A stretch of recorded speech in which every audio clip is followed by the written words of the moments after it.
दोस्तों जरा 2 मिनट के लिए सोचिए कि कल आप दुनिया के सबसे बड़े और सबसे लग्जरियस जहाज में बैठकर एक समुद्री सफर करने वाले। और वो जहाज कोई आम जहाज नहीं, बल्कि उसमें हर तरह की फैसिलिटीज दी गई है। जरा सोचिए कि आप उस जहाज में बैठकर कुछ दिन और कुछ रातें एक समुद्री सफर करते हुए बिताएंगे। उस समुद्री सफर में आपका ठंडी हवाओं से सामना भी होगा। जरा सोचिए, अगर ऐसा हो तो आपको कितना मजा आएगा।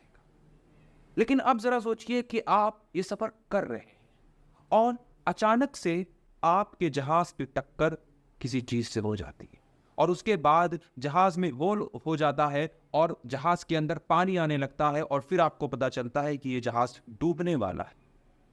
आपकी सारी खुशी गम में तब्दील हो जाए।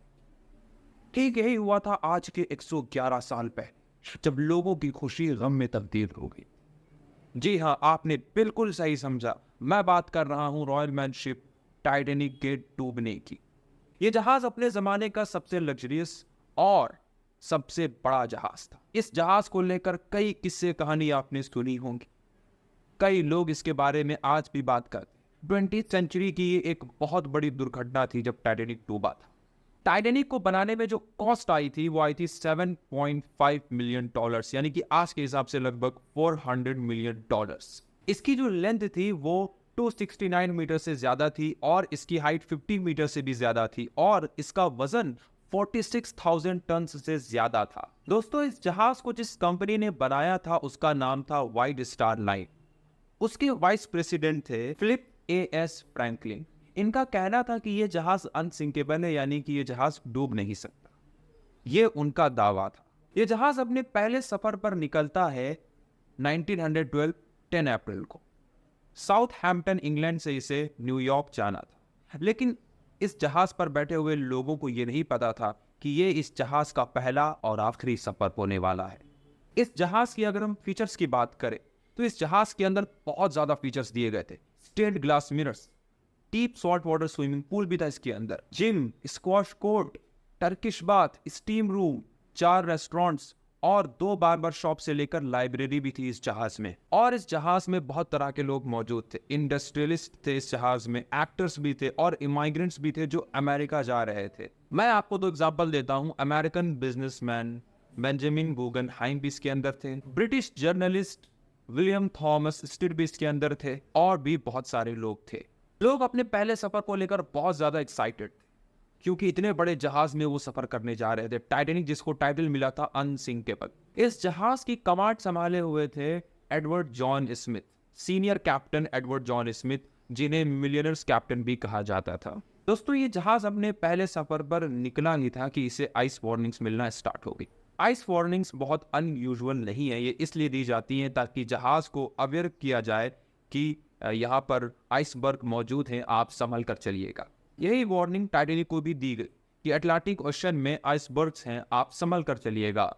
लेकिन टाइटैनिक ने अपनी स्पीड को धीमा नहीं किया। वो जिस रफ्तार से चल रही थी उस रफ्तार से चलती जा रही थी। उसने अपना कोर्स, अपना रास्ता 2 बार बदला, लेकिन अपनी स्पीड को धीमा नहीं किया। एक जहाज थी एसएस कैलिफोर्नियन। इस जहाज का जिक्र आखिरी में भी होगा। ये बहुत ही खास पॉइंट में बोल रहा हूँ। एसएस कैलिफोर्नियन, इसने भी टाइटैनिक को वार्न किया, लेकिन इसकी भी वार्निंग को इग्नोर कर दिया गया था। टाइटैनिक पर 2 वायरलेस रेडियो ऑपरेटर्स मौजूद थे, जैक फिलिप्स और हैरोल्ड ब्राइट, जो आइस वार्निंग्स को रिसीव कर रहे थे। लेकिन दोस्तों, टाइटैनिक ने अपनी स्पीड को धीमा नहीं किया, वार्निंग्स को इग्नोर किया गया। आपने अगर पानी वाली जहाज देखी है तो उसकी ऊंचाई पर अगर आप देखेंगे तो एक जगह होती है जिसे बोलते हैं क्रोज नेस्ट। वहां पर बैठकर ये देखा जाता है कि आसपास कोई डिफिकल्टी तो नहीं, कोई ट्रैफिक तो नहीं, कोई खतरा तो नहीं जिससे हमारी जहाज को खतरा हो।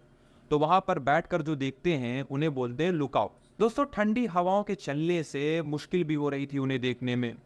आंखों से पानी आ रहा था, सामने सही से देखना मुश्किल हो रहा था, ठंड भी लग रही थी। लेकिन 11:35 पर फ्रेडरिक फ्ली, जो लुकआउट थे, उन्हें एक आइसबर्ग दिखता है कि वही आइसबर्ग है जो टाइटैनिक के खात्मे का जरिया बनता है।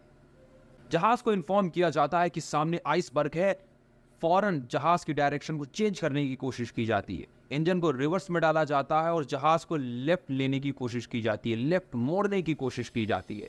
लेकिन दोस्तों जो डिस्टेंस था आइसबर्ग और जहाज के बीच में वो इतना नहीं था कि जहाज को स्लो करके मोड़ा जा सके। इसलिए जब जहाज स्लो करके मोड़ रहे थे ना, तभी एक्सीडेंट हो गया। जहाज का जो बो वाला हिस्सा होता ना, आगे वाला, उसके फ्रंट राइट साइड पर ये डैमेज हुआ।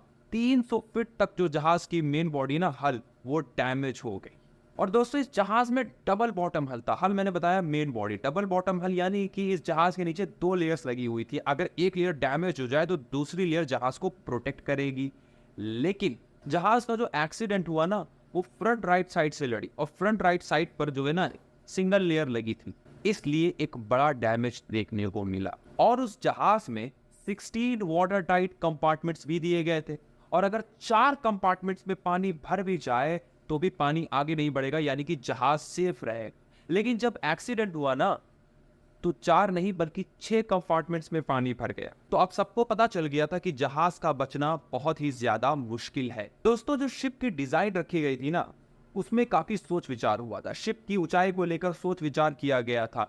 ये सोचा गया था कि ऊंचाई इतनी रखें ताकि वाटर पाइप भी सही से काम करे और जो बिजली के तार है वो भी सही से काम करे। और उन्होंने एक्सपेक्ट किया था कि जो पानी है वो ऊंचाई तक नहीं पहुंचेगा। अगर कभी पानी भर भी आता है जहाज में तो वो ऊंचाई तक नहीं पहुंचेगा।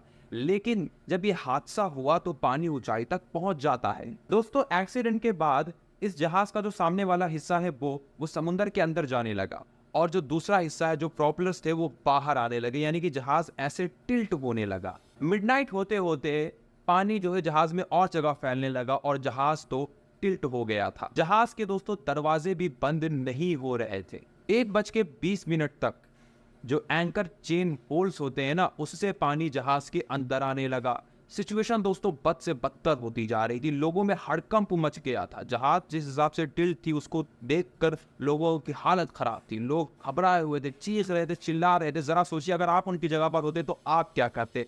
आपको भी बहुत डर लगता। एक महासागर में आप, अटलांटिक ओशन में आपकी जहाज टिल्ट हो चुकी है, डूब रही है, क्या हालत होगी जरा आप सोचिए।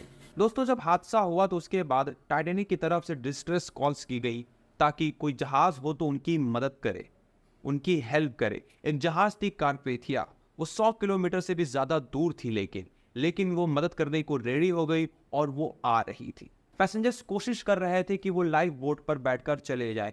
आखिर में दोस्तों 20 लाइफ बोट बची थी और उस पर 1178 लोग आ सकते थे, यानी कि वो लाइफ बोट अभी कम पड़ रही थी। टाइटैनिक पर बैठे हुए लोगों की हालत बद से बदतर होती जा रही थी।